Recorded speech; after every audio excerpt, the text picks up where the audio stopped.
రాత్రికాల ఈ కూడికి ఏర్పాటు చేసుకున్న కుటుంబ సభ్యులకు, కుటుంబాన్ని ప్రేమించి దేవుని యందు విశ్వాసం ఉంచి రాత్రికాల ఈ కూడికై చేరువచ్చిన దేవుని ప్రజలైన మీ అందరికీ హృదయపూర్వకమైన శుభాభివందనాలు తెలియజేస్తూ ఉన్నాను. అందరికీ వందనాలు. Praise the Lord. హల్లెలూయా. దేవునికి స్తోత్రం కలుగును గాక. హల్లెలూయా. మంచిది ప్రియ దేవుని బిడ్డలారా, ఇంతవరకు ప్రభు సన్నిధిలో ప్రభునామాన్ని స్తుతించి ఉన్నాం, ఘనపరిచి ఉన్నాం, మహిమపరిచి ఉన్నాం. ఈ సమయంలో కొద్ది నిమిషాలు దేవుని వాక్యాన్ని మనం ధ్యానం చేసుకుందాం. ఈ శిలువ ధ్యాన కూడికలలో కొంత సమయం పాటలు పాడి ఆ తర్వాత ఒకరు కానీ ఇద్దరు కానీ మనకున్న సమయాన్ని బట్టి ప్రార్థన చేస్తున్నాం. మిగిలిన వారందరూ ప్రార్థనలో ఏకీభవిస్తూ ఉన్నారు. స్తోత్రం. నేను గమనిస్తున్నాను, కొంతమంది ప్రార్థన చేయకుండా దిక్కులు చూసుకుంటా, కబుర్లు చెప్పుకుంటా, ముచ్చట్లు ఆడుకుంటా ఉన్నారు. దేవుడు లెక్కడుగుతాడు. పసుమర్తి నాగేశ్వరరావు గారు వాళ్ళ ఇంటికి ప్రార్థనకు వెళ్ళావా అంటాడు. నువ్వేం చెబుతావు? వెళ్ళానంటావు. ప్రార్థన చేసేటప్పుడు నువ్వేం చేస్తావు అని అడుగుతాడు. ఏం చెప్పాలి? ఏం చెబుతావు? ప్రార్థన చేసావా? కబుర్లు ముచ్చట్లు ఉన్నావో? మనుషులకు కాదు భయపడాల్సింది, దేవునికి భయపడాలి. దేవుని భయము కలిగి జీవించాలి. నిత్యము భయము కలిగి ప్రవర్తించువాడు ధన్యుడు, శ్రేష్ఠుడు అని దేవుని వాక్యం జ్ఞాపకం చేస్తుంది. ఏదో అరకొరగా దేవుని భయం కలిగి జీవించడం కాదు, కానీ నిత్యము ఎల్లప్పుడూ దేవుని భయము కలిగి జీవించాలి. దేవునికి స్తోత్రం. హల్లెలూయా. మంచిది ప్రియులరా, దేవుని వాక్యాన్ని కొద్ది నిమిషాలు ధ్యానం చేసుకుందాం. పరిశుద్ధ బైబిల్ గ్రంథములో మత్తయి సువార్త 15వ అధ్యాయము, మత్తయి శుభవార్త 15వ అధ్యాయము 13వ వాక్యాన్ని చదువుకుందాం. ఆయన పరలోకమందున్న నా తండ్రి నాటని ప్రతి మొక్కయు పెళ్ళగింపబడును. పలుకనందరూ, ఆయన పరలోకమందున్న నా తండ్రి నాటని ప్రతి మొక్కయు పెళ్ళగింపబడును. ప్రేమ కలిగిన తండ్రి, దయగల ప్రభువా, మీకు వందనాలు. అద్వితీయుడా, మీకు స్తోత్రం. అనంత జ్ఞాని, కృతజ్ఞతలయ్యా. మా ధ్యానము కొరకై చదవబడిన లేఖన భాగమును దీవించి ఆశీర్వదించి ప్రభువా, విరేచు మా నిమిత్తమై వడ్డించండి. నేను బలహీనుడను, బలపరచు మీ ఆత్మతో నింపి వాడుకొనమని, ఆశతో మీ మాటలు వినాలని కనిపెట్టుకుని ఉన్న నీ పిల్లలతో మీరే మాట్లాడి మహిమ పొందమని యేసు నామమున స్తుతించి ప్రార్థిస్తున్నాము తండ్రి. ఆమేన్. క్రీస్తునందు ప్రియమైన దేవుని బిడ్డలారా, చదవబడిన వాక్య భాగంలో మన జ్ఞాపకం చేయబడుతున్నటువంటి మాట, మనం చదువుకున్న వాక్య భాగంలో ఏమని జ్ఞాపకం చేయబడుతుంది అంటే, ఆయన అనగా ప్రభువు అయిన యేసుక్రీస్తు వారు ఏమంటున్నాడు? పరలోకమందున్న నా తండ్రి నాటని ప్రతి మొక్కయు పెళ్ళగింపబడును అని జ్ఞాపకం చేస్తున్నాడు. పరలోకమందున్న నా తండ్రి నాటని ప్రతి మొక్క పెళ్ళగింపబడును. ఈ మధ్యకాలంలో మనము ఈ చెట్లు గురించి, ద్రాక్ష తీగల గురించి, ఫలించే చెట్టు, ఫలింపని చెట్టు, వీటి గురించి దేవుని వాక్యంలో నుండి మనం జ్ఞాపకం చేసుకుంటూ వస్తున్నాం. ఎందుకంటే దేవుడు తన యందు విశ్వాసం ఉంచిన ఆయన పిల్లలమైన మనలను దైవ గ్రంథంలో చెట్లతో పోలుస్తూ వచ్చాడు. చాలా చెట్లు ఉన్నాయి. ఇక్కడ మనము గమనిస్తే ప్రియమైన దేవుని ప్రజలరా, ఇక్కడ ఏమంటున్నాడు అంటే ప్రభువైన యేసుక్రీస్తు వారు, పరలోకమందున్న నా తండ్రి నాటని ప్రతి మొక్కయు పెళ్ళగింపబడుతుంది. ఎవరు నాటాలి?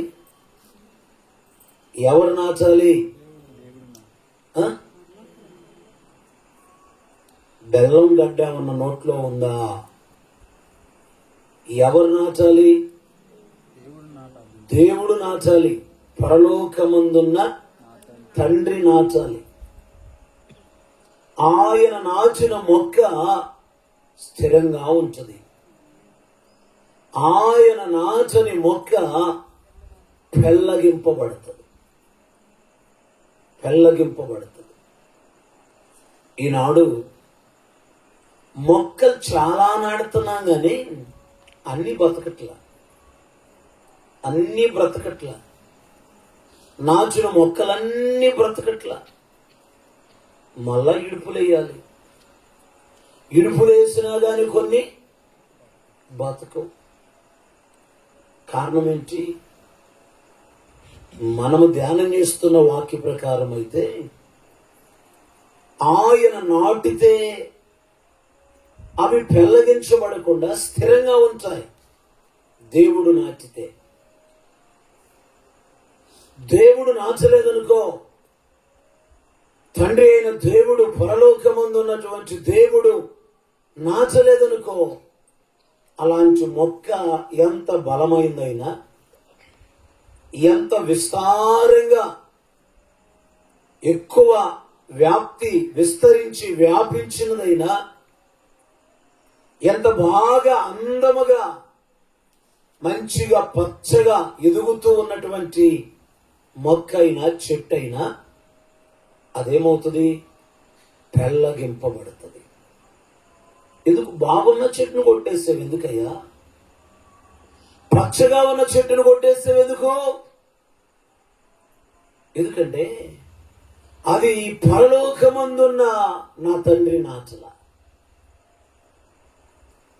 ఆయన నాచితే అది ఎలా ఉన్నా అది పెళ్ళగించబడకుండా స్థిరంగా ఉంటది. దేవునికి స్తోత్రం కలుగునగా. హల్లెలూయా, ప్రైజ్ ది లార్డ్. ఈ వచనాన్ని ఆధారం చేసుకుని ఈ రాత్రి మనం ధ్యానించబోయే ధ్యానాంశం ఏమిటంటే, మనము ఆయన నాచిన చెట్లలాగా ఉండాలి. ఎవరు నాటిన చెట్లు? దేవుడు నాచిన చెట్లులాగా ఉండాలి.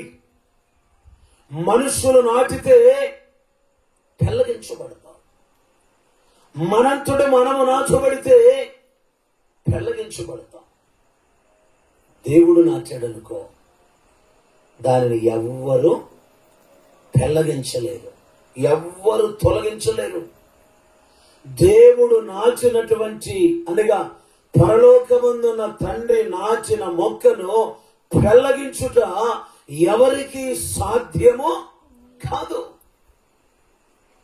అందుకే ఈ రాత్రి మీరు కోరుకోవలసిన కోరిక ఏంటో తెలుసా? మీరు చేయవలసినటువంటి ప్రార్థన ఏమిటో తెలుసా? మీరు ఆశించవలసినటువంటి ఆశ ఏమిటో తెలుసా? ప్రభువా, నన్ను, నా కుటుంబాన్ని నీవు నాచిన మొక్క వలె చేయుము. చప్పట్లు కొట్టి ప్రభువుని కనపరచుగా. గట్టి కొట్టండి. కేసులో మన దెబ్బకు దోమలు తెచ్చి 4 రోజులు వాళ్ళు ప్రశాంతంగా బయట కూర్చుంటారు. వాళ్ళందరూ వచ్చారు, దోమలు చంపేశారు. ఏం ప్రార్థన చేయాలి, ఏం ఆశ ఉండాలి, ఏం కోరిక ఉండాలి? నన్ను ఎవరు పెకిలేమంట? కొద్దిసేపు అయితే నేను పెకిలిస్తాం వాడికి. నన్ను, నా కుటుంబాన్ని ఏం చేయమని?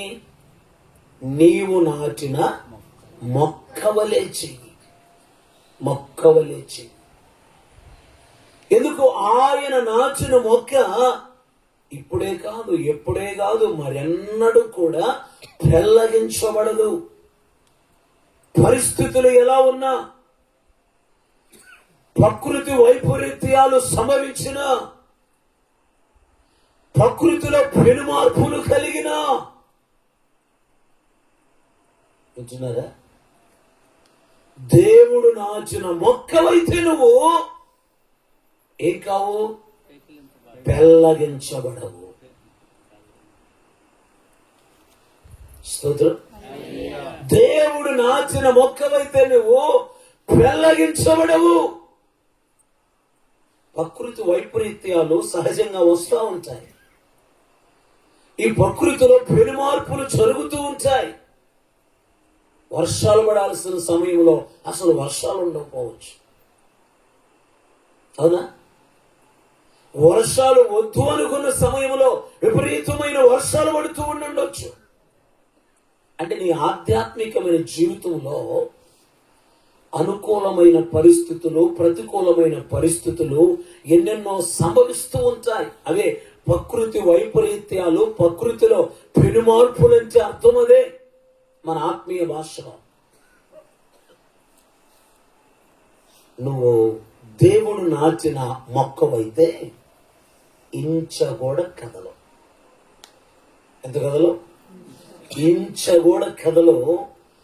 రెమ్మ కూడా వంగదు, చిన్న కొమ్మ కూడా ఎరగదు.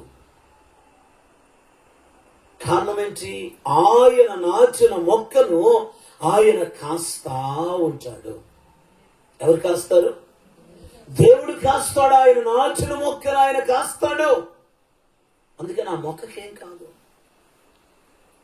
ఆ మొక్క ఎటువంటి వైపరీత్యాలను, ప్రకృతిలో పెను మార్పులను ఆ మొక్క ఎదుర్కొంటూ ఉన్నప్పటికీ, ఆ చెట్టు ఎదుర్కొంటూ ఉన్నప్పటికీ అది ఏమాత్రము కూడా వనకదు, వెనకదు. కారణం ఏంటంటే దేవుడు నాటిన మొక్క అది. Praise the Lord. దేవుని సంఘము అనబడిన పొలములో, దేవుని సంఘము అనబడిన పొలములో మనమందరము ఎలా ఉండాలి? ఆయన నాచిన మొక్కలాగా ఉండాలి. ఆయన నాచిన మొక్కలాగా ఉన్నామనుకో, పెళ్లగించబడం. వర్షం వచ్చినా, కొమ్మరింపు వచ్చినా, ప్రకృతిలో పెనుమార్పులు జరిగినా మనం ఎలా ఉంటాం? స్థిరంగా ఉంటాం. దేవునికి స్తోత్రం కలుగునగాక. హల్లెలూయా. ఈనాడు చాలా మొక్కలు పెళ్లగించబడుతూ ఉన్నాయి, పెరికివేయబడుతున్నాయి. అవి ఉన్న చోట స్థిరంగా ఉండట్లేదు, అవి కదిలించబడుతూ ఉన్నాయి. కొన్నిసార్లు కొన్ని మొక్కలకు వేళ్లతో సహా కనబడుతూ ఉన్నాయి.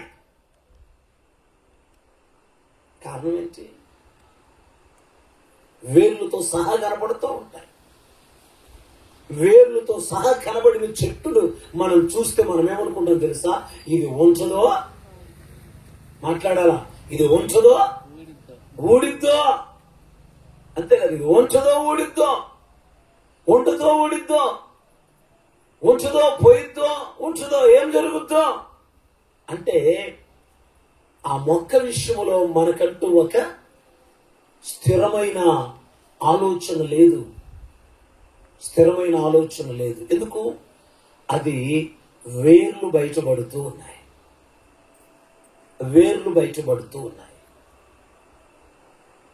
ఏ మొక్కకైనా ఏ చెట్టుకైనా వేర్లు బయట ఉండవు. ఎక్కడ ఉంటాయి? లోపల ఉంటాయి. లోపల ఉంటాయి. చెట్టు అంతటను కూడా భరిస్తుంది. చెట్టంతా కూడా స్థిరంగా ఉంచేవి వేళ్ళు.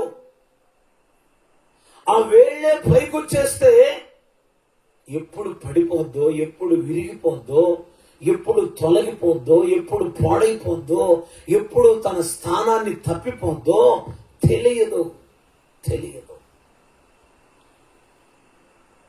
అందుకే నేను ఇక్కడ రెండో విషయాన్ని కూడా మీకు ఏం జ్ఞాపకం చేస్తున్నా అంటే, మొదటిదేమో దేవుడు యెహోవా నాటిన చెట్లు లాగా ఉండాలి.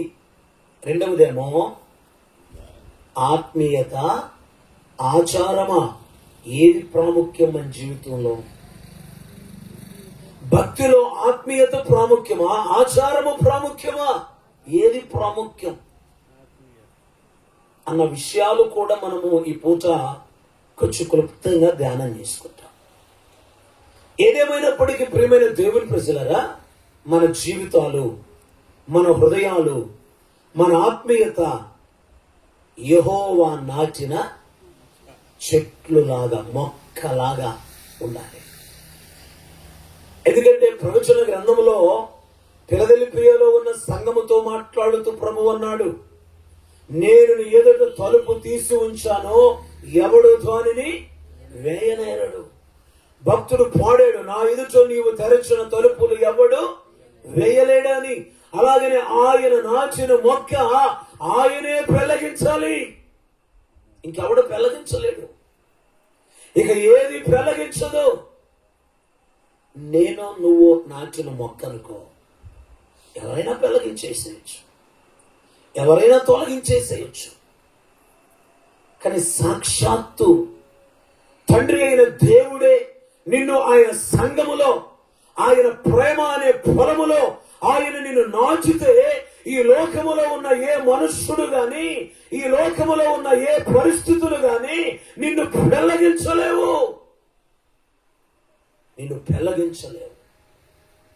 నీవు పెళ్లగింపబడుట అసాధ్యం, సాధ్యమైన పని కాదు. అందుకే రోమపత్రిక 8వ అధ్యాయంలో రాశాడు, శ్రమైనను, బాధైనను, హింసైనను, కరువైనను, వస్త్రహీనతైనను, ఉపద్రవమైనను, ఉన్నవైనా, రాబోవునవైనా, ఖడ్గమైన, మరణమైన, సృష్టింపబడిన మరి ఏదైనను యేసు క్రీస్తు ప్రభువారి యందలి, దేవుని యందలి మనకున్నటువంటి ప్రేమ నుండి ఎడబాపనేరవు. అనగా ఏది మనలను పెళ్లగించదు. ఈ పూట ఈ వాక్యాన్ని ఆలకిస్తున్న ప్రతి వారు పరీక్షించుకోవాలి. నీ జీవితం, నీ ఆత్మీయత, నీ కుటుంబం, దేవుని సంఘములో, దేవుని ఆలయములో, దేవుని మందిరములో, దేవుని ప్రేమ అనేటువంటి ఈ పొలములో నాచబడినదిగా ఉందా, పెళ్లగించబడేటువంటిదిగా ఉందా? నువ్వు నాచబడిన మొక్కగా ఉన్నావా, పెళ్లగించబడే మొక్కగా ఉన్నావా? నీ ఆత్మీయత, నీ విశ్వాస జీవితం ఎలాగులో ఉన్నది? నాచబడ్డావా, పెళ్లగించబడుతున్నావా? ఆలోచించాలి.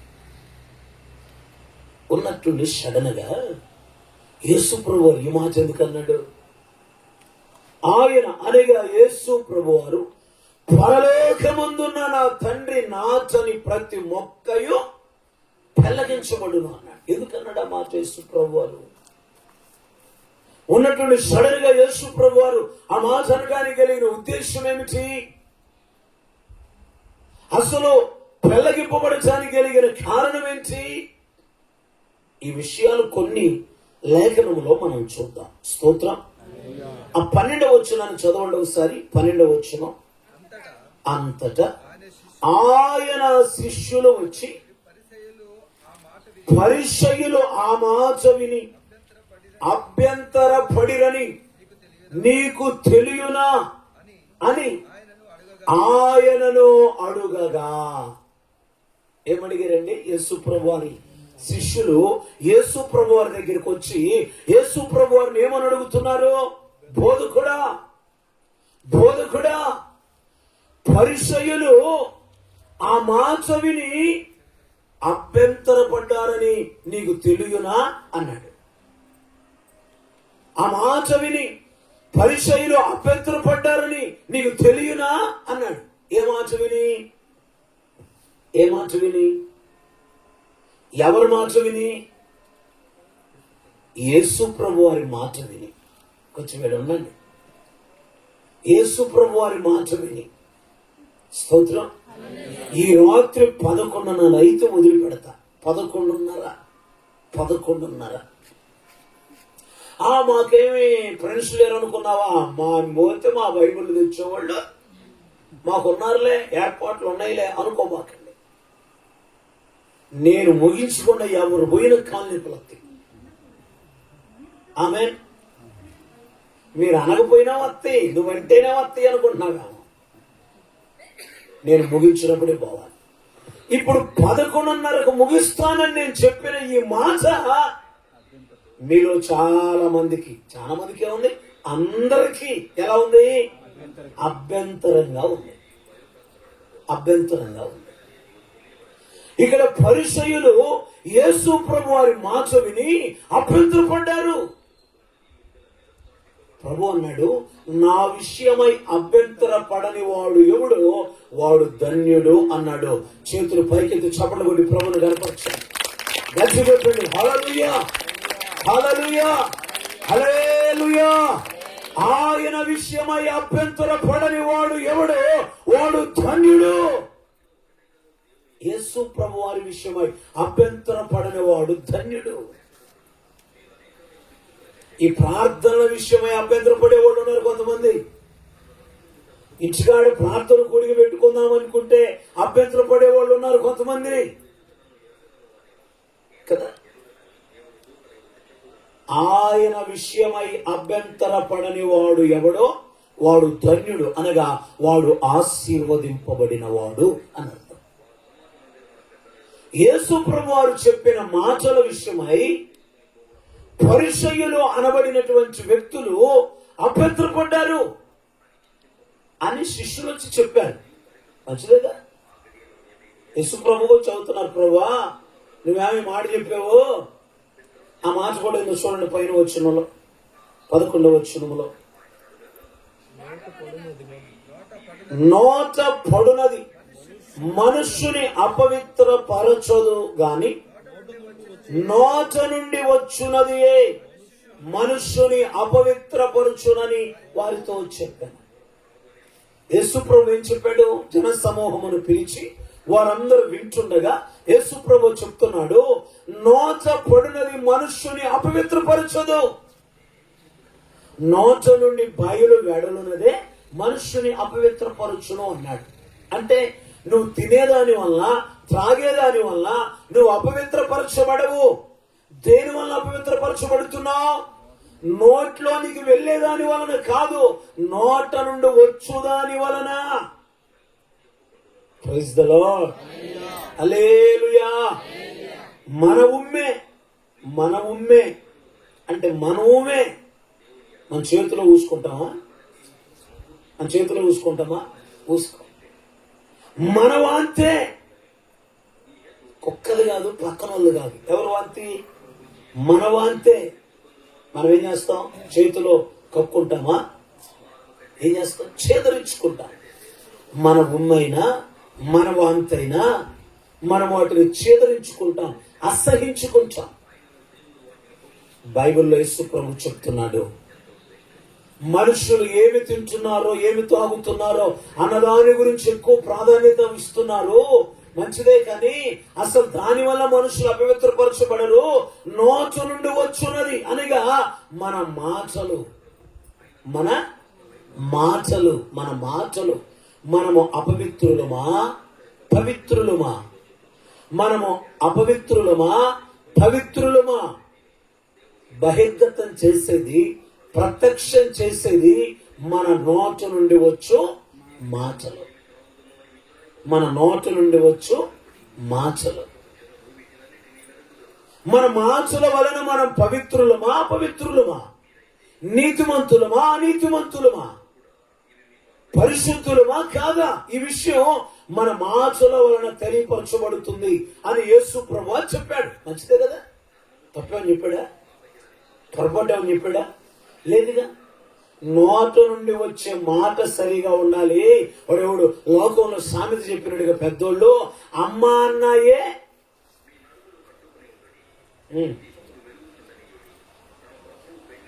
అన్నట్లుగా నోట నుండి వచ్చేటువంటి మాట. ఎందుకంటే విమర్శ దినమున, తీర్పు దినమున మన నోటి మాటలను బట్టి మనకు తీర్పు తీర్చబడుతుంది. మన మాటలు లెక్కలోనికి తీసుకొనబడతాయి. మనం మాట్లాడిన ప్రతి మాటకు దేవుని దగ్గర మనము లెక్కప్పు చెప్పాలి. దేవుని పిల్లలు మాటల విషయంలో చాలా జాగ్రత్తగా ఉండాలి. దేవుడు ఆకాశం అందు ఉన్నాడు, నీవు భూమి మీద ఉన్నావు. నీ మాటలు కొద్దిగా ఉండాలని ప్రసంగి జ్ఞాపకం చేశాడు. విస్తారమైన మాటలలో దోషం ఉండక మానదని ఆయనే ప్రసంగి ఎవరు? సొలొమోను భక్తుడే జ్ఞాపకం చేశాడు. విస్తారమైన మాటలలో దోషము ఉండక మానదు. అందుకే చాలా మంది అవుతుంటారు, నోరు జాగ్రత్త, నోరు జాగ్రత్త. నోరు జారేవా, ఇంకొకసారి కూసావా ఒప్పుకోరు కదా. దెబ్బ కొడితే ఒకసాటేనంట, మాట అంటే ఏందో, మాట అంటే నరానికి ఎక్కుతుందట. అవసరం అవుతుంది దెబ్బ కొట్టేంత వరకే. మాట అంటే నేను అసలు ఒప్పుకోను, మాట అంటే నేను అసలు అంగీకరించును. మామయ్య మీ ఇష్టం అంటే వాస్తవమే. మన నోటి మాటలు చాలా జాగ్రత్తగా ఉండాలి.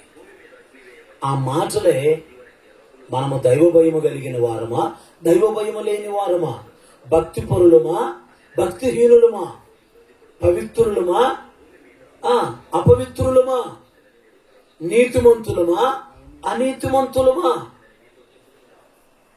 దైవ భయము కలిగిన వారమా, దైవ భయము లేని వారమా అన్న విషయం మన నోటి మాటలు తెలియచేస్తూ ఉంటాయి.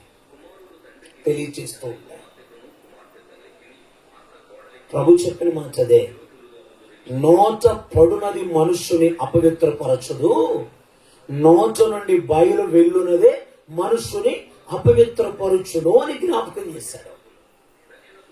నేను ఆదివారం ఆరాధనలో ఇందుకు సంబంధించి మార్కు సువార్తల నుంచి ఒక 13 విషయాలు మీకు జ్ఞాపకం చేస్తాను కాబట్టి ఇప్పుడు దాని జోలి పోవట్లేదు. ఈ మాట యేసు ప్రభు చెప్పాడు. ఆ మాట చెప్పినందుకు పరిసయ్యులు ఏమయ్యారట?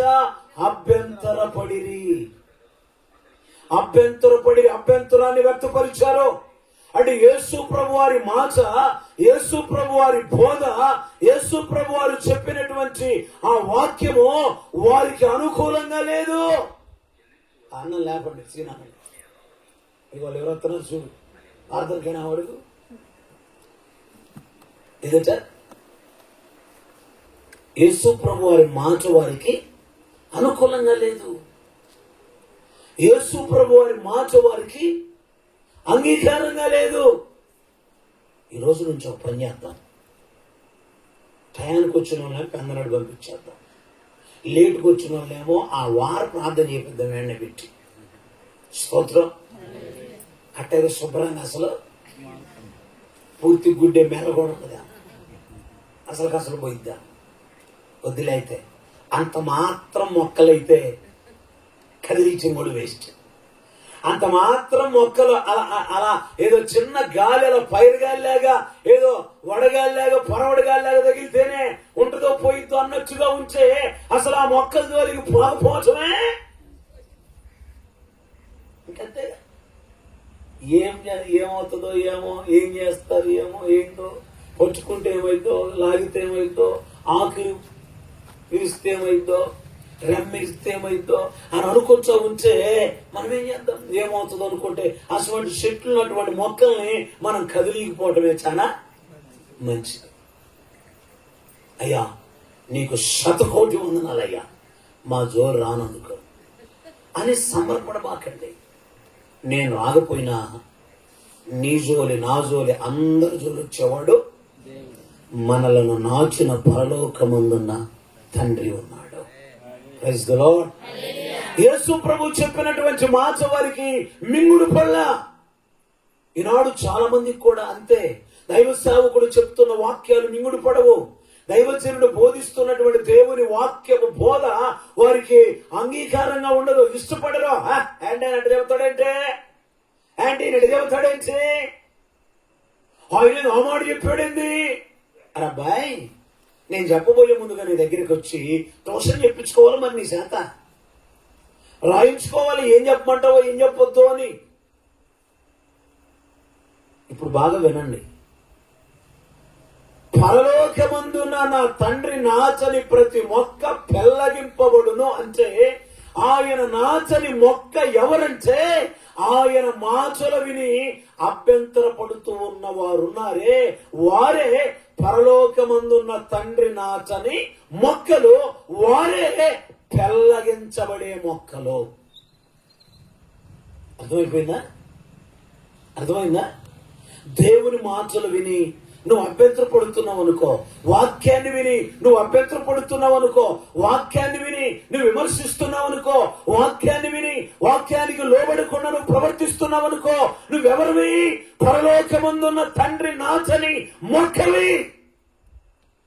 నీవు పెళ్లగించబడుట తథ్యం. ఖచ్చితంగా పెళ్లగించబడతావు నువ్వు. నిన్ను ఆయన నాట్ల ఆయన నాచిన మొక్క అయితే ఆయన మాటలకు ఏమవుదు? అభ్యంతరపడదు కదా. అభ్యంతరాన్ని వ్యక్తపరచదు కదా.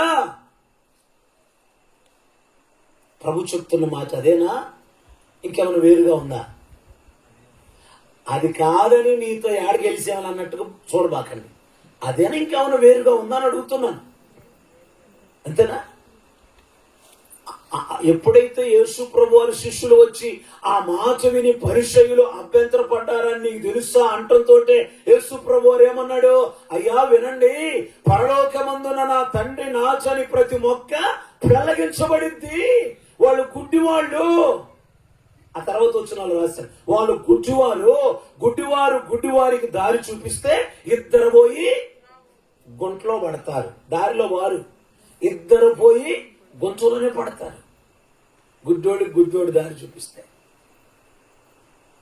లోకంలో సామెత ఉంది, ఓలి తక్కువని గుడిదాన్ని పెళ్ళాడితే ఇంట్లో ఉన్న కొనల సొట్లు మొత్తం పడేసింది, పగలగొచ్చింది. కనపడదాయా? ఈ మనిషి గుడి మనిషి కనపడదాయా? మొత్తం గందరగోళం. ఈ మాట బాగా గుర్తుపెట్టుకోండి. ఎవరైతే దేవుని మాట విని, దేవుని వాక్యాన్ని విని, దేవుని వాక్యానికి లోబడకుండా, దేవుని మాటకు లోబడకుండా అభ్యంతరాన్ని వ్యక్తపరుస్తున్నారో, ఆశంకాన్ని వ్యక్తపరుస్తున్నారో, ఆ వాక్యాన్ని నేను విననుచున్నారో, ఆ మాటకు నేను లోబడనుచున్నారో, ఆ వాక్యమును అలా బోధించడండి అని ఎవరైతే వ్యతిరేకిస్తున్నారో వారే పరలోకమందున్న తండ్రి నాచని మొక్క. వీళ్ళ గురించి ఏమి రాస్తాడు? వీళ్ళు ఖచ్చితంగా పెళ్లగించబడతారు.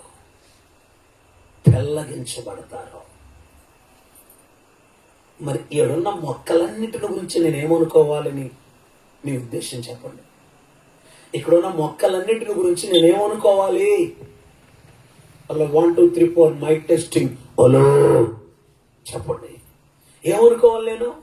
ఆయన నాచిన మొక్కలు అనుకోవాలా, లేకపోతే పెళ్లగించబడే మొక్కలు అనుకోవాలా? Yes or no?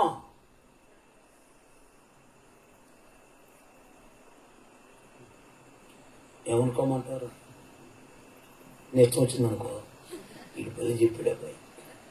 ఏమనుకోవాలి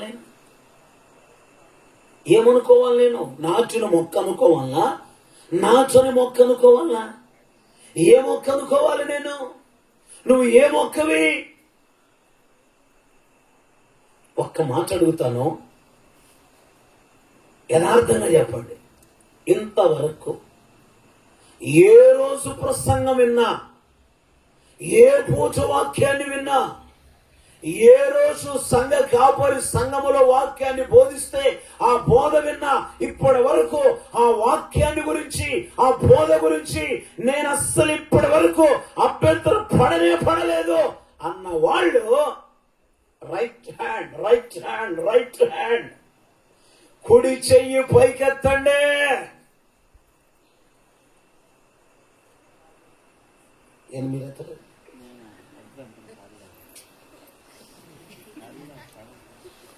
అభ్యంతరం పడమని చెయ్యమన్నా నేను. మీరిద్దరు ఏందో సైలెంట్ కూర్చున్నారు. మీ ఇద్దరు తేడా ఉన్నారా? వ్యాపార లావాదేవీలు ఏమైనా చూసుకుంటున్నారా? నువ్వు పెట్టే ఒక గ్రూపులో స్టేటస్లు పెట్టేదా?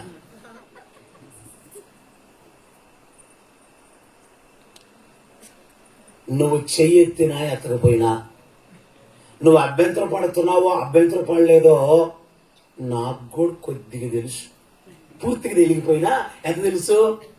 కొద్దిగా. నీ ఎంత తెలియకపోయినా కొద్దిగా తెలుసు నాకు కూడా. అదే కార్తీక తెలుసు అంటావా? తెలియదంటావా? కొద్దిగా తెలుసు. నీ అంత తెలియకపోయినా నాకు కూడా కొద్ది గొప్ప తెలుసు. నువ్వు పెళ్లగించబడే మొక్కవో నాచబడిన మొక్కవో, నువ్వు ఎప్పుడు ఏ రీతిగా దైవ సందేశము వినినప్పుడు నువ్వు అభ్యంతరపడ్డావా, స్వీకరించావా, అభ్యంతరపడ్డావా, అంగీకరించావా, వాక్యానికి లోబడ్డావా, వాక్యాన్ని వ్యతిరేకించావా నాకు కూడా తెలుసు. నువ్వు చెయ్యెత్తనంత మాత్రానా, నువ్వు చెయ్యెత్తినంత మాత్రానా నేనేం మురిసిపోను. అసలు ఆయనేం మురిసిపోకుండా ఆయన మురిసిపోతాడా? మా అందరి హృదయ రహస్యాలను ఎరిగిన దేవుడు ఆయన. ప్రైజ్ ది లార్డ్, హల్లెలూయా. అసలు ఈ గొడవ ఎందుకు వచ్చింది యేసు ప్రభువుకి పరిశీలికి? అసలు ఈ సమస్య అంతా ఎందుకు వచ్చింది యేసు ప్రభువుకి పరిశీలికి? మధ్యలో వాళ్ళన్న మాటలన్నీ తీసుకొచ్చి యేసు ప్రభుకి ఎవరు చెబుతున్నారు? శిష్యులు చెబుతున్నారు. అయ్యో వాళ్ళు ఎట్టున్నారు నీకు తెలుసు. ఇక్కడ చెప్పేవాళ్ళే లేరులే, ఎందుకంటే అందరూ మీ ఊరులేగా, అందరూ మీ ఊరులే కాబట్టి మీరు ఏం మాట్లాడుకున్నా ఎవరు చెప్పరు. మొన్న ఎవరు అడిగారంట, ఏంది సావుకుడి పక్క ఎవరు మాట్లాడంటున్నా? మాట్లాడం మేము, ఆయన పక్క మాట్లాడం మేము. ఆయన మీదకి వచ్చినా చూస్తుంటాం, కొట్టినా చూస్తుంటాం, ఏం చేసినా చూస్తుంటాం, మేము మాట్లాడమా? ఎందుకని?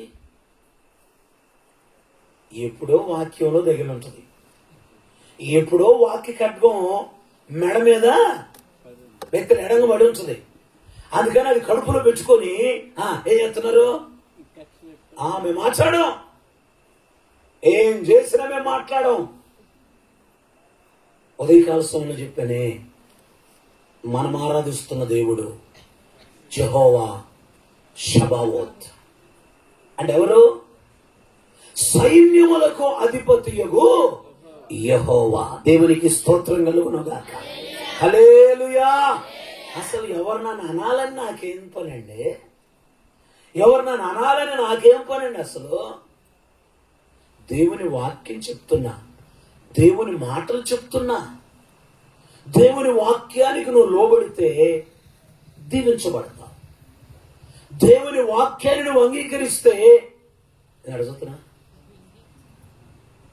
ఈరోజు మొత్తానికి నువ్వు తేడాగానే ఉన్నావు. అబ్బాయి పాంతం అయిపోయిన శిక్ష కడగరా, నీతో మాట్లాడాలా? ఎవరైనా తేడాగా సెలవు కట్టేద్దాం.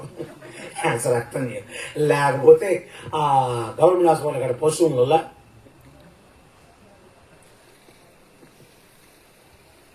నువ్వు నాచబడిన మొక్కవా, పెళ్లగించబడే మొక్కవా? వాక్యానికి నీ స్పందన ఏందో దాంట్లోనే అర్థమైపోతుంది. వాక్యం నేను సంతోషపరిచే విధంగా ఉందనుకో, మా అన్న సూపరా, ఏంటంటే మా అన్న సూపరా, మంచి పాస్టర్ గారిని ఇచ్చావయ్యా, మంచి సేవకుడిని ఇచ్చావయ్యా, ముక్కు సూటిగా మాట్లాడేవాడిని ఇచ్చావయ్యా అని ప్రార్థన చేస్తా ఉంటారు. అదే ముక్కు సూటిగా రేపొద్దున వాళ్ళకి మాట్లాడేలేకే ఇష్టమంటోడు అనుకోలేదు. రాత్రిగా ముక్కుసూటిగా మాట్లాడే పాస్టర్ గారిని ఇచ్చేవయ్యా, మంచి కాపురుని ఇచ్చావు, మంచి బోధకుడిని ఇచ్చేవయ్యా, మంచి ఆత్మీయ తండ్రిని ఇచ్చేవయ్యా అని రాత్రేమో ఎగిరి ప్రార్థన చేస్తే తెల్లారి పొద్దున్నే కూడికలో నీకు బాణం పడేలేకే ఈయనంతే ఎప్పుడు చూసినా ఈయనంతే ఎప్పుడు చూసినా ఇట్లే మాట్లాడతాడు. ఈయన అవే ఈయన మారడు. ఎవరు నేను చెప్పే వాక్యాలని మీరు మార్చం కాదు. ఏసు రక్తం చేయం మిమ్మల్ని చూసి నేను మారాలంటా. బా ఊరి ఊరా ఏం పేరు ఊరి పేరా? అన్నింగి కాదు అన్నంగి. అన్నం పెట్టే గిన్నె లిగితే ఇదే దాస లేనిపోయింది తెచ్చారా అబ్బాయికి మీరు. స్తోత్రం. ఏమంటే ఏ ఊర్లో బట్టి ఇదే తంతండి. ఈ ఊర్లోనే కాదు, ప్రతి ఊర్లో ఉన్నారు ఇలాంటి వాళ్ళు, ప్రతి సంఘములో ఉన్నారు ఇలాంటి వాళ్ళు. ఖాళీగా ఉన్నప్పుడు సేవకులు ఒకరికొకరు ఫోన్లు చేసుకొని ఒకరొకరు యోగక్షేమాలు తెలుసుకుంటా, పరిచయ వివరాలు తెలుసుకుంటా, మీ సంఘంలో పరిస్థితి లేదు, మా సంఘంలో పరిస్థితుల నుంచి ఇదిగో పలానాలకు బాగలేదు ప్రార్థన చేయండి అని చెప్పుకునే క్రమంలో ఇటువంటి ఎన్ని బయటకు వస్తుంటాయి. ఆ సంఘంలో కార్తీక్ అని అబ్బాయి ఉన్నాడు, సంవత్సరం మేస్త్రికి గచ్చాడు, ఒక ఆదివారం కూడా ఉంచుకున్న జనం మొత్తాన్ని పోతున్నాడు అని నేను చెప్పాను అనుకో, అవతల నుంచి అయ్యయ్యో మా సంఘంలో కూడా ఉన్నాడు, మా సంఘంలో కూడా ఉన్నాడు. ఇది మా బాధ. మా బాధ మీకేం తెలుసు? మా పరిస్థితి మీకేం తెలుసు? వాక్యం ఎక్కువసేపు చెప్పినా ఉరించి వస్తారు, తక్కువసేపు చెప్పినా ఉరించి వస్తారు. ఎట్లా ఎట్లా? స్తోత్రం. నీ వాక్యం అయితేనేమో ఎక్కువ తక్కువ ఉండొచ్చు, మా పాటలు అయితేనేమో, మా ప్రార్థన అయితేనేమో తెలియలేదు. అందరం దైవ సన్నిధిలో కొంచెం అటు ఇటుగా పోతా ఉన్నాం. స్తోత్రం వెలుగున్నదాకా. ఎందుకంటే ఒక సహోదరుడు నా దగ్గరికి వచ్చాడు, పాస్టర్ గారా అన్నాడు. ఏంటన్నా అన్నాడు. ఇదిగో నీవు ఇటు చేయబాక ఎప్పుడు అన్నాడు. ఎటు చేయబాక అన్న. వాళ్ళ ఇంటికాడే నవ్వుతో చెప్పే వాక్యం, మీ ఇంటికాడ ఎడుతో చెప్పినా, మా ఇంటికాడ చెప్పా సీరియస్ గా ముఖం అంతా ఏందో ఒక మాదిరిగా పెట్టుకుని సీరియస్ గా, ఒక నవ్వు లేదు, ఒక పాట లేదు. ఏంటంటే చెప్పేది మా ఇంటికాడ ఇదో గొడవ. ఏం గొడవ? నవ్వుతో చెబితేనేమో నవ్వుతున్నాడు రా, ఎకిలేడు రా, ఎప్పుడు నవ్వెత్తుంటాడు రా అంటారు. సీరియస్ గా చెబితేనేమో వెనక ముక్కు మేదనా ఉంటుంది రా, పాపం అంతా నేను ఇంతేరా అలా చూడాడు. చెబుతాడా? సంకలు చేయి వీడికి ఎట్లుంటది, అట్లుంటది. ఆయన వాక్యం చెబుతుంటే చెయ్యి పెట్టి సక్కలకి నేను చెప్పింది వాసన చూసుకోమని కదా చెప్పి, నువ్వు మళ్ళీ అది లేవనెత్తుతావు ఎందుకు? ఏసు రక్తం చేయవు. స్తోత్రం. హల్లెలూయా. Praise the Lord. మరి లేకపోతే ఏందో కొంతమంది సుందరమ్మక్క ఏం తెచ్చా అన్నట్టు చూస్తున్నారు, కానీ ఏమన్నా ధ్యాస ఉందా దీని మీద? నీ జీవితం, నీ ఆత్మీయత దేవుని సన్నిధిలో నాటబడినదిగా ఉందా, పెళ్ళగించబడేదిగా ఉందా? అసలు ఈ గొడవంత ఎందుకు వచ్చిందంటే 15వ అధ్యాయం మొదటి వాక్యం చదవండి ఒకసారి. 15వ అధ్యాయం మొదటి వాక్యం. ఆ సమయమున యెరూషలేము నుండి శాస్త్రులను పరిసయ్యులను యేసునద్దకు వచ్చి, నీ శిష్యులు చేతులు కడుగుకొనకుండా భోజనము చేయుచున్నారే, వారెందు నిమిత్తము పెద్దల పారంపర్యాచారమును అతిక్రమించుచున్నారని అడిగిరి. ఏమడిగారు? పెద్దల పారంపర్యమును ఏం చేశారు? అతిక్రమించారు. ఏంటి పెద్దల పారంపర్యం? ఏంటి? చేతులు కడుక్కోకుండా భోజనం చేయటం. అసలు చేతులు ఎందుకు కడుక్కోవాలి? చేతులు ఎందుకు కడుక్కోవాలి? మీరు ఎవరు చేతులు కడుక్కోరా? ఓన్లీ ఉదయాన్నే పళ్ళు ఎందుకు కావాలి అదన్నా చెప్పండి.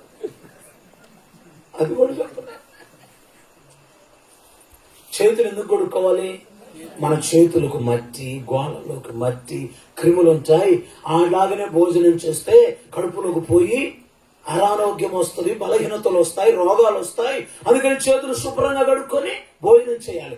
దీన్ని పరిశీలన చేశారో ఇది ఒక ఆచారం. రైతు బజార్కి వెళ్ళొస్తే, మార్కెట్కి వెళ్ళొస్తే, సంత వీధికి వెళ్ళొస్తే నీళ్లు చల్లుకుంటేనే వస్తారు లోపలికి, లేకపోతే రారు. నీళ్లు చల్లాలి వాళ్ళకి, అప్పుడే వస్తారు, లేకపోతే రారు. పెద్దల పారంపర్యాయమును ఎందుకు అతిక్రమించారు నీ శిష్యులు? చేతులు కడుక్కోకుండా భోజనం చేస్తారేంది? అప్పుడు యేసు ప్రభు చెప్తున్న మాట, మీరు కూడా దేవుని వాక్యాన్ని నిరర్ధకం చేసి బతుకుతున్నారుగా. ఎలా తల్లిదండ్రులను సన్మానించాలని వాక్యం ఉంటే తల్లిదండ్రులను సన్మానించవలసింది దేవార్పితమని మీరు చెప్తున్నారే. మీ పెద్దల పారంపర్యాచారము నిమిత్తమై దేవుని వాక్యాన్ని ఎందుకు అతిక్రమించుచున్నారు? గమనించండి, నోట పడునది మనుష్యుని అపవిత్రపరచదు, నోట నుండి బయటకు వచ్చేదే మనుష్యుని అపవిత్రపరుస్తుంది. యేసుప్రభు చెప్పిన మాట మంచిదేగా. చేతులు కడుక్కోకపోయినందువల్ల కలిగే నష్టమేంది? అదొక పెద్ద ఆచారమా? అది ఆచారమా? ఏం ఆచారం అది? అదేం ఆచారం? చూసారా, కొంతమందికి వాళ్ళ ఆచారాలు ప్రాముఖ్యం, వాళ్ళ పద్ధతులు ప్రాముఖ్యం, వారి అలవాట్లు ప్రాముఖ్యం, వారి కట్టుబాట్లు ప్రాముఖ్యం, వారు నేర్చుకుంటూ వచ్చిన విధి విధానాలు ప్రాముఖ్యం దేవుని వాక్యము కంటే కూడా, దేవుని మాట కంటే కూడా వారికి ఏం ప్రాముఖ్యం? వారి పారంపర్యాయములే వారికి ప్రాముఖ్యం. దేవుని వాక్యాన్ని కూడా పక్కన పెట్టేస్తారు, దేవుని మాటను కూడా పక్కన పెట్టేస్తారు. వారి యొక్క పెద్దల పారంపర్యాయమును ఆచరించడానికి, అనుసరించడానికి అవన్నీ చేస్తారు. మా అమ్మ చనిపోయినప్పుడే కదా, అమ్మ చనిపోయినప్పుడు తల్లికి ముత్తు బియ్యం అంట. ముత్తు బియ్యం ఎవరు వేయాలా? చిన్న కొడుకు వేయాలి. నేనే చిన్న కొడుకుని, నేను వేయాలి. మా దాయాదులు అందరూ కలిసి అన్నారు, మా ఇంటికి వచ్చే వాళ్ళందరూ కలిసి, రబాయ్ తల్లికి ముత్తు బియ్యం కొరివి అంటే తల కొరివి లెక్కది. తల కొరివి ఎవరు పెంచాలా? చిన్న కొడుకు పెంచాలి తల్లికి.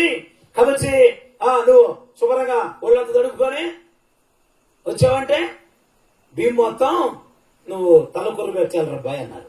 నేను అన్నా, మాలో మా ఇటు పార్టీ వాళ్ళల్లో పెద్ద ఆయన ఒక ఆయన ఉన్నాడు, అందరూ ఆయన మాట గౌరవిస్తారు. అన్నా, నేను సేవకుడిని, అలాంటివి నేను చేయను, మిమ్మల్ని చేయొద్దు అని కూడా నేను అభ్యంతరపరచును. అన్నయ్య కొడుకున్నాడు కదా, పెద్దోడు మనవాడు కదా, వాడు చేత చేయిద్దాంలే అన్నా. అంటే ఆయన ఏమనాలా? ఇది అడుగుతారు, ఏమనాలా? సరేనయ్యా అనాలి, లేకపోతే మీ ఇష్టం అబ్బాయి మీరు అడిగేసుకుంటారు అనాలి. నన్ను గాంగ అడిగారు, నా గాంగ పెత్తనం ఇచ్చారని చెప్పని ఏదో అన్నాడు. పెద్ద కోడలు పెత్తనం ఇస్తే ఆ టైపులో ఏం చేసేది తెలుసా? ఇద్దెత్తులేసి రై అనాథ శవానికి ఎవడైనా వేయవచ్చు, వేసేయండి రా అన్నాడు. మా అమ్మకి మా నాన్నకి మేము నలుగురం. మమ్మల్ని ఏం చేశాడు? ఇప్పుడు అనాథం చేశాడు. అంతమంది ఉంటే అంతమందిలో మా కుటుంబానికి అవమానం కలిగే విధంగా, మేము తలదించుకునే విధంగా, మాలో మాకే కలతలు కలిగి, మేము ఒకరికి ఒకరము గొడవలు పడి కొట్టుకొని గందరగోళం అయ్యే విధంగా ఆ పెద్ద మనిషి మాట్లాడాడు.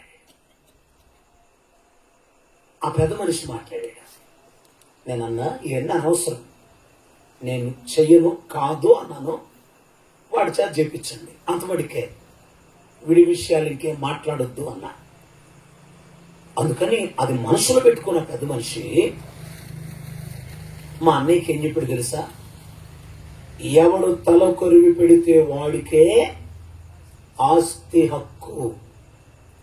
కాబట్టి నీ కొడుకు తల కొరువు పెట్టాడు కనుక వాళ్ళ నాయనమ్మకి మీ తమ్ముడికి పోవలసిన వాటా అంతా కూడా ఎవరికి రావాలి? కాబట్టి మీ తమ్ముడికి ఏమి ఇవ్వద్దు అని చెప్పని మా అన్నయ్య ఆ అన్నయ్య అంటే పెద్ద మనిషి ఇద్దరు అన్నయ్యలే ఇద్దరు కలిసి మాట్లాడుకొని ఆస్తి అంతా వాళ్ళ పేరు మీద రాసేసుకున్నారు. ఇప్పుడు నా పేరు మీద కొలసనకోటలో ఏమి లేవు, అన్ని మా అన్నయ్య పేరు మీదనే ఉన్నాయి. మా పాశ్వ గారు అప్పుడప్పుడు అడుగుతుంటుంది, ఆడవాళ్ళు కదా అడుక్కొని వచ్చారా, మీ పుట్టింటిదైతే మాత్రం కప్పెడతారు కానీ అత్తింటిదైతే మాత్రం మాట్లాడట్లా, మీరు బహిర్గతం చేస్తారు కదా. అప్పుడప్పుడు అడుగుతుంటుంది. నేను ఒకటే చెప్తా, ఏమని తెలుసా, యేసయ్య కొలసిన కోటలో నాకు ఏమి ఇవ్వాలనుకున్నాడో అది నేను ఎక్కడున్నా నా దేవుడు నా దగ్గరికి తీసుకొస్తాడు. అంతే, ఇంక మాట్లాడుద్దాం. అంతేనా? ఇంకేం అవుతున్నా ఇంతే అలా చెప్తే హల్లెలూయా ప్రైజ్ ది లార్డ్. నువ్వు ఎట్ట చూస్తున్నావంటే మీరు కూడా అట్టు గొడవడుకుంటారని అటు చూస్తున్నావు. అవునా కాదా?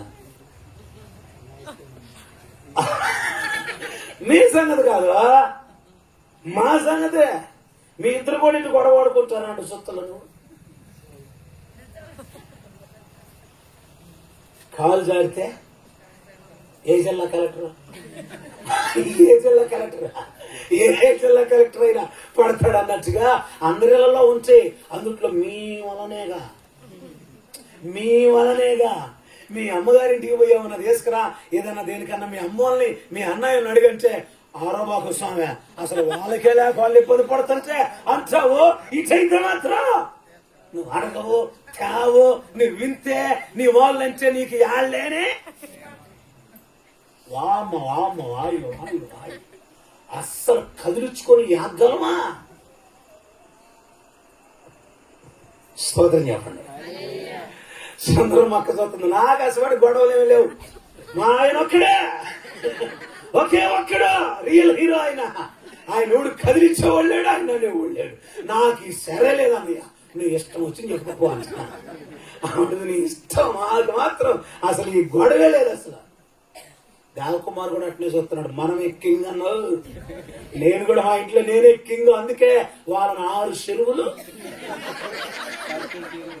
11 చెరువులు ఇంత అమ్మ నేను 6 అన్నా 11 అంట 30 తిప్పలు పెట్టి 3 చెరువులు నీళ్ళు దాపిస్తున్నావు. అందుకేనా? సోదరి ఇవ్వండి. అందరు నా పిల్లలు కదా, స్వతంత్రం మీద మాట్లాడుతూ ఉంటా. అన్ని ఆశీర్వాదకరంగానే ఉపయోగకరంగానే ఉంటాయి, ఏది తీసివేసేది కాదు. ఆమేన్ హల్లెలూయా. కాబట్టి పరలోకమందున్న తండ్రి నాటని మొక్క అంటే ఎవరంటే దేవుని వాక్యానికి అభ్యంతరపడేవారు, దేవుని మాటకు అభ్యంతరపడేవారు, దేవుని వాక్యాన్ని అంగీకరించిన వారు, దేవుని వాక్యానికి లోబడని వారు, దేవుని వాక్యానికి విధేయత చూపని వారు. స్తోత్రం. ఈనాడు వీళ్ళు ఎక్కువైపోయారు. సొంత జ్ఞానం ఎక్కువైపోయింది. అక్కడ ఇక్కడ చూసి నేర్చుకుని జ్ఞానం ఎక్కువైపోయింది. ఇంట్లో ఉన్నటువంటి తల్లిదండ్రులు ఇచ్చిన మాటకు, ఆత్మీయుల మాటకు లోబడేటువంటి జ్ఞానం చాలా తక్కువైపోయింది. దేవుని బిడ్డలారా, అలా ఉంటే నీవు నాచబడిన మొక్కగా ఉండవు. ఎలా ఉంటావు? పెళ్లగించబడే మొక్కగా ఉంటావు. నా దేవుడు నీ విషయంలో నిన్ను పెళ్లగించాలని అనుకోవట్లా. ఆయన నిన్ను స్థిరపరచాలని అనుకుంటున్నాడు. స్తోత్ర. నిన్ను బలపరచాలని అనుకుంటున్నాడు. స్తోత్ర. నిన్ను అభివృద్ధి పరచాలని అనుకుంటున్నాడు. స్తోత్ర. హల్లెలూయా. ఎందుకంటే ఇర్మియా గ్రంథంలో ఓ మాట జ్ఞాపకం చేస్తాను. చూడండి, త్వరగా ముగింపులోకి వద్దాం.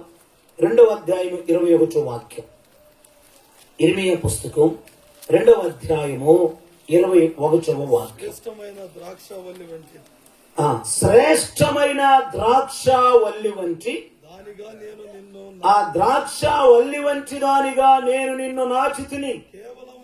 కేవలము నిక్కమైన విత్తనము వలని చెట్టు వంచిదానిగా నిన్ను నాచితిని. నాకు జాతిహీనపు ద్రాక్షవల్లి వలె నీవెట్లు భ్రష్ట సంతానమైతివి. దేవుని హృదయములో ఉన్న వేదన, దేవుని హృదయములో ఉన్నటువంటి రోదన, దేవుని ప్రజలైన ఇశ్రాయేలీయుల విషయములో దేవుని హృదయములో ఉన్నటువంటి ఆ వేదన ఏమిటో అర్థమవుతుందా? ఆయన అంటున్నాడు, శ్రేష్టమైన ద్రాక్షావల్లి వంటి దానిగా నేను నిన్ను నాటా. ఎట్లాగా నాటాడట? శ్రేష్టమైన ద్రాక్షావల్లి. ఎటువంటి ద్రాక్షావల్లి నాటాడు ఆయన? శ్రేష్టమైన ద్రాక్షావల్లి. అంటే ఏ విధమైన కల్మషము లేని, ముడత లేని, మచ్చ లేని, ఏ విధమైనటువంటి మాలిన్యము లేని, స్వచ్ఛమైన మురికి లేని ద్రాక్షావల్లిగా ఆయన నిన్ను నాటాడు. ఇంకో మాట అన్నాడు, నిక్కమైన విత్తనము వంటి మొక్కలాగా, చెట్టులాగా నేను నిన్ను ఎంచాను, చేశాను, అలాగనే నేను నిన్ను నాటాను అంటున్నాడు. దేవునికి స్తోత్రం, హల్లెలూయా. నిక్కమైన విత్తనము వలన చెట్టు వంటి దానిగా నిన్ను నాటితిని. రెండు విషయాలు జ్ఞాపకం చేశాడు తన ప్రజలైన ఇశ్రాయేలు విషయంలో. ఒకటి, శ్రేష్టమైన ద్రాక్షవల్లిగా నాటాడట. రెండవది, నిక్కమైన, కేవలము నిక్కమైన విత్తనము వలని చెట్టు వంటి దానిగా. అంటే ఇక నీవు తప్ప నేను ఇంకెవరిని కోరుకోలేదు. నీవు నిక్కమైన మొక్కవు. హల్లెలూయా. నిక్కమైన విత్తనము వంటిదాను అనగా అర్థమించి బాగా గ్రేడు చేయబడి బయటకు తీయబడిన స్వచ్ఛమైన విత్తనం. నిక్కమైన విత్తనం, కల్మషము లేనిది, మలినము లేనిది, మాలిన్యము లేనిది, కోరదగినది, ఒకే ఒక్కటి నిక్కమైన మొక్క. నాకు నువ్వే ముఖ్యమైపోయావు. నేను నిన్ను అలా నాటితే, నేను నిన్ను అలా భావిస్తే, నేను నిన్ను అలా పెంచితే నువ్వేమయ్యావంటున్నాడు? నాకు జాతిహీనపు ద్రాక్షవల్లి వలె నువ్వెట్లు భ్రష్ట సంతానమైపోయావు. చూసారా? కన్న కుమారుడు కుమార్తె భ్రష్టులైపోతే, చెడిపోతే, పాడైపోతే, లోక వ్యసనాలకు బానిసలైపోతే, అయ్యా నాకు ఒకే ఒక కుమారుడు, ఒకే ఒక కుమార్తె, ఆ కుమార్తె ఇలా చెడిపోయింది, ఆ కుమారుడు ఇలా లోక వ్యసనాలకు బానిసైపోయాడని ఆ తండ్రి, ఆ తల్లి హృదయం ఎంత రోదిస్తుందో తెలుసా? అలానే దేవుడు ఆయన పిల్లలమైన మన విషయములో మనము జాతిహీనపు ద్రాక్షావల్లి వలె భ్రష్టులముగా మారిపోతే, అపవిత్రులముగా మారిపోతే, అభ్యంతరపడేవారుగా మారిపోతే, ఆయన ఉద్దేశాన్ని, ఆయన సంకల్పాన్ని నెరవేర్చగలిగిన ఆత్మీయత మనలో లేకపోతే, ఆయన హృదయములో ఉన్న వేదనది కాదా? ఆయన హృదయములో ఉన్న రోదనది కాదా? ఆయన హృదయములో ఉన్న కన్నీరు అది కాదా? నిన్ను జాతిహీనపు ద్రాక్షవల్లిగా చెట్టుగా నాటాడా? లేదు, శ్రేష్టమైన ద్రాక్షవల్లి, నిక్కమైన విత్తనం. Praise the Lord. Original seed, duplicate కాదు, కల్మషంతో కూడినటువంటి విత్తనం కాదు, లోక మాలిన్యాన్నంతా పోగేసుకొని కలగూరగంపలాగా ఉన్న విత్తనం కాదు. మరి ఆయన సంకల్పాన్ని నువ్వేం చేశావు? ఆయన ఉద్దేశాన్ని నువ్వేం చేశావు? ఆయన ఆలోచన నువ్వేం చేశావు? ఆయన ప్రణాళిక నువ్వేం చేశావు? గుర్తుపెట్టుకో, ఆచారం ముఖ్యం కాదు, ఆత్మీయతే ముఖ్యం. నీవు దేవుడు నాటిన చెట్టులాగా ఉంటే ఎన్నటికీ పెళ్లగించబడవు. దేవునికి మహిమ కలుగునుగాక. హల్లెలూయా. Praise the Lord. అనగా నీ ఆధ్యాత్మికమైన జీవితము నాచబడినదిగా ఉండాలి, నాచబడినదిగా ఉండాలి, దేవుని చేత నాచబడినదిగా ఉండాలి. అంతేగాని అడుక్కునేవాడికి ఎన్ని ఊర్లు అబ్బాయి? 60 ఊర్లు అన్నట్టుగా, ఈ ఊర్లు కాబట్టి ఇంకొక ఊర్లో అడుక్కుంటాం అన్నట్లుగా, ఈడ కాబట్టి ఇంకో చోట, ఆడ కాబట్టి ఇంకో చోట అని నాచబడని మొక్కలాగా ప్రవర్తించకూడదు. నాటబడిన మొక్కలాగా ఉండాలి. హల్లెలూయా. దేవునికి జాతి హీనపు మొక్కలా ఉండకూడదు. నిన్ను ఎలా చేశాడు? ఆయన రక్తములో కడిగి శ్రేష్టమైన ద్రాక్షవల్లిగా, నిక్కమైన విత్తనముగా దేవుడు నిన్ను చేస్తే నువ్వు ఎలా ఉన్నావు ఈరోజు? నీ స్థితి ఎలా ఉంది ఈరోజు? నీ వలన దేవునికి ఏం కలుగుతూ ఉంది? Praise the Lord. హల్లెలూయా. 9 నెలలు 10 నెలలు కడుపులో ఉంచుకొని మోసి పురిటినప్పుడు పడి పెంచి పెద్ద చేసి, ఇక నా కొడుకు నా కూతురు నాకు అక్కడికి వచ్చారు, నా చేతికి అందొస్తారు, నాకు చేదోడు వాదోడుగా ఉంచారు. నేను కూర్చొని అయ్యయ్యా అయ్యయ్యా అమ్మమ్మా అంటే కొంచెం మంచినీళ్ళు ఇచ్చిస్తారు. నేను కష్టపడుతుంటే చెమటోడుస్తుంటే నా చేతిలో పని అందుకుంటారు అని సంతోషిస్తున్నటువంటి తరుణంలో నువ్వేం చేశావు?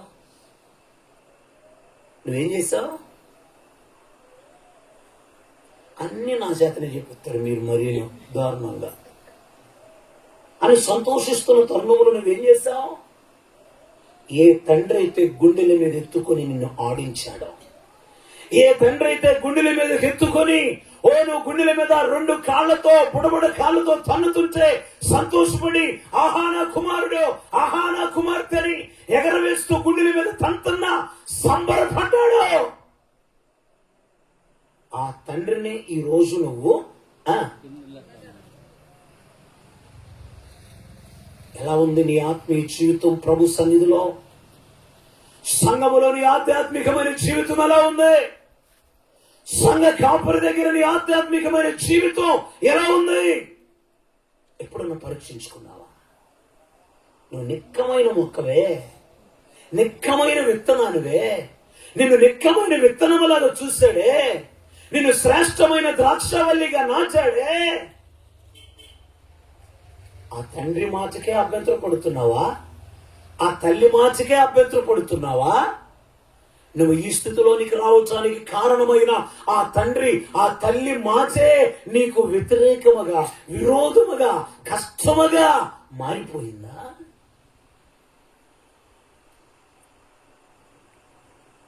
పరీక్షించుకో, పరిశీలన చేసుకో. పరిశుద్ధాత్మ దేవుడు ఈ రాత్రి మనతో మాట్లాడుతున్నాడు. నేను ఈ స్థలానికి రాలేకపోయాను. ఈ స్థలానికి రాబోయే ముందుగా శరీరం బలహీనత చేసి పడిపోయిన నా బెడ్ మీద నేను రాలేని పరిస్థితి, లేవలేని పరిస్థితి. నా పరిస్థితి చూసి స్మిత్ అన్నాడు, నాన్న నాగులపల్లిపాడికి వీడియో లైవ్ చేసి పెట్టావు కదా, అదే పెట్టు అన్నాడు. నా కండిషన్ చూసి, నా ఇబ్బంది చూసి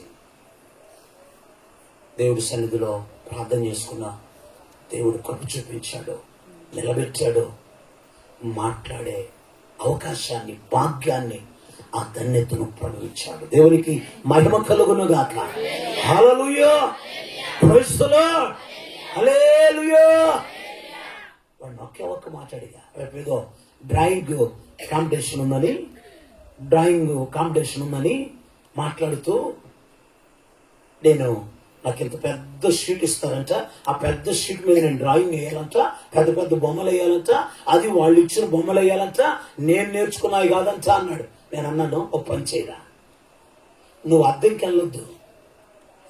వెళ్ళొద్దు, మీ స్కూల్లోనే ఉండు, అక్కడే డ్రాయింగ్ వేయన్నా. అట్టట కుదిరితే షీటు అక్కడ ఇచ్చేదన్నాడు. షీట్ ఎడగ తెమ్మనరా అన్న. అట్టడు కుదిరిద్ది నాన్న, బలివాడు అన్నాడు. ఇది ఎట్ట కుదిరిద్దురా అన్న. ఏది వాక్యం ఎట్ట కుదురుతుందిరా అన్న. అర్థమైంది వాడికి, అంతుకొచ్చింది. సరిపా వెళ్దాం అని లేపుకొని వచ్చాడు. స్తోత్రం. ఈ మాటలు మీకు వినిపించాలని పరిశుద్ధాత్మ దేవుడు మధ్యాహ్న సమయంలో నాతో మాట్లాడి నన్ను ప్రేరేపించి పురుకొల్పి, ఎక్కడ మర్చిపోతున్నానని పాయింట్ మొత్తం రాసుకొని తీసుకొచ్చుకున్నా. స్తోత్రం. అయితే దీంట్లో సగం కూడా కాదు, ఇప్పుడు నీరసం. అది స్తోత్రం. ఇప్పుడు నీరసం ఏంది? సగం కూడా కాలేదని. రాత్రి ప్రార్థన అయిపోయి బయటకు వచ్చి బండెక్కబోయేటప్పుడు నా బ్యాగ్ చూసుకుంటే బ్యాగ్ బరువు తక్కువగా ఉంది. ఏది నా బ్యాగ్ బరువు తక్కువగా ఉంది, తేలిగ్గా ఉందని 1-2 సార్లు అంటే సమయాల రోజు ఇక 2-3 ఉన్న వాళ్ళందరూ అట్నే చూస్తున్నారు. ఈ లోపల అమ్మగారు అంటుంది, ఇందాక వచ్చేటప్పుడే వాక్యంతో వచ్చింది బరువుగా, ఇప్పుడేమో వాక్యం లేదు కాబట్టి తేలిగ్గా ఉంది రేపదా అంటుంది. స్తోత్రం. దేవుడు ఈ కూడికలో ఈ గృహం చెంత చెప్పమన్న మాటలు నేను చెప్పానండి. ఆయన చెప్పమన్న వాటిలో ఏ ఒక్కటి విడిచిపెట్టలేదండి. అయింది సగమైనా ఒకటి కూడా విడిచిపెట్టలా. ఇటో అటో అటో ఇటో అట్టనో ఇట్టనో మొత్తం మీద నా బాధ్యత నేను నెరవేర్చుకున్నానండి. ఇక నీ డ్యూటీ నాచబడిన మొక్కగా ఉంటావా, పెళ్లగించబడే మొక్కగా ఉంచావా? యేసు ప్రభువు అన్నాడు, నా శరీరము తిని నా రక్తము త్రాగువాడు నిత్య జీవము గలవాడు, అంత్య దినమున నేను వానిని లేపుతానన్నాడు. యేసు ప్రభువును వెంబడిస్తున్న శిష్యుల్లో కొంతమంది ఉన్నారు, ఆయన శరీరాన్ని ఎలా తిననీయగలడు? ఇది కఠినమైన మాట, ఇది జరగదు అని యేసు ప్రభు వారు చెప్పిన మాటను బట్టి అభ్యంతరపడి ఆ రోజు నుంచి ఆయన వెంబడించడం మానుకొని వెనక తీశారు. చూసారా? అంటే వీళ్ళెవరో శిష్యులలో ఉన్న సమూహమే గాని ఆ మొదట ఏర్పరచుకున్న 12 మందిలో చేరిన సమూహము ఈ 70 మంది శిష్యులే కానీ చివరకు మిగిలింది 6. ఎవరో 12 మంది. ఈ మిగిలిన లేరి వీళ్ళేం చేశాడు? ఈ 12 మంది ఏమో నాచబడిన వాళ్ళు. హల్లెలూయా. ప్రభువారు చెప్పిన ప్రతి మాటకు లోబడ్డారు. హల్లెలూయా. ప్రభు చెప్పిన ప్రతి మాటకు విధేయత చూపారు. హల్లెలూయా. ప్రభు చెప్పిన ప్రతి మాట ప్రకారముగా నడిచారు. హల్లెలూయా. ఈ మిగిలిన వాళ్ళు ఉన్నారే, వీళ్ళు అదెట జరిగింది, ఇదెట జరిగింది, అదెట్ట కుదురుతుంది, ఇదెట్ట కుదురుతుంది, అట్టొల్ల కాదు, ఇటు కుదరదు, అట్ట కుదరదు, ఇటు కుదరదు, ఏదో ఆయన చెప్పాడు గానే అట జరగదు, అట తిననీయడు అని అభ్యంతరం వ్యక్తపరిచారు. ఇమ్మీడియట్లీగా పెక్కలించబడ్డారు. ఎవరేమల్లా వాళ్ళే వెళ్ళిపోయారు. దీన్ని బట్టి మనకు అర్థమవుతున్న విషయం ఏంటంటే, ఆయన నాచిన మొక్క అయితే నిలిచి ఉంటది, ఆయన నాచని మొక్క అయితే పెళ్లగించబడుతుంది. ఇందును బట్టి నువ్వు అర్థం చేసుకోవాల్సిన విషయం ఏమిటంటే, నేను పెళ్లగించబడే మొక్కగా ఉండకూడదు, నేను నాచబడిన మొక్కగా ఉండాలి. అలా నాచబడిన మొక్కగా ఉండాలి అంటే నువ్వు చేయాల్సిన పని ఏంటంటే, ప్రభు మాటకు లోబడాలి, ప్రభు మాటకు విధేయత చూపాలి, ఆయన వాక్యానికి ఎక్కడ అభ్యంతరాన్ని వ్యక్తపరచకూడదు, ఎక్కడ అభ్యంతరం పడకూడదు. ఆమె అప్పుడే నువ్వైనా నేనైనా మనమందరమైనా ఆయన నాచిన మొక్కలలాగా ఉంటాం. ఆమె దేవుడి మాటలు మన వినికిడిలో దీవించి మనలందరినీ, ఈ కుటుంబాన్ని ఆయన నాచిన మొక్కల వలె ఆయన స్థిరపరచునుగాక. ఆమేన్. హల్లెలూయా. ప్రార్థన చేసుకుందాం. తలలో ఉంచి ప్రార్థనలు ఏకీభవించండి.